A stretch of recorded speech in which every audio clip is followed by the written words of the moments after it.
దేవుని నుండి ప్రభువైన క్రీస్తు నుండి కృపయు సమాధానములు మీకు కలుగునుగాక. ఆమేన్. దయచేసి కూర్చోండి. ప్రభునందు ప్రియ దేవుని సంగమా, ప్రభువైన యేసుక్రీస్తు నామమున మీకు అందరికీ ఉదయకాల శుభాలు. దేవుడు మిమ్మల్ని అందరినీ దీవించి ఆశీర్వదించిన విధానం బట్టి దేవునికి సమస్త ఘనత మహిమ ప్రభావములు కలుగునుగాక. ఆమేన్. ఈ ఆదివారము ఎపిఫానియా తర్వాతి రెండవ ఆదివారము.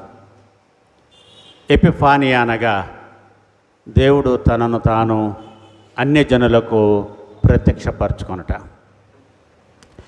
ఈ రోజునున్నటువంటి విశేషం ఏంటంటే, దేవుడు తను తాను అన్యజనులకి ప్రత్యక్షపరచుకున్న తర్వాత ఆయన ఏమి చేశాడు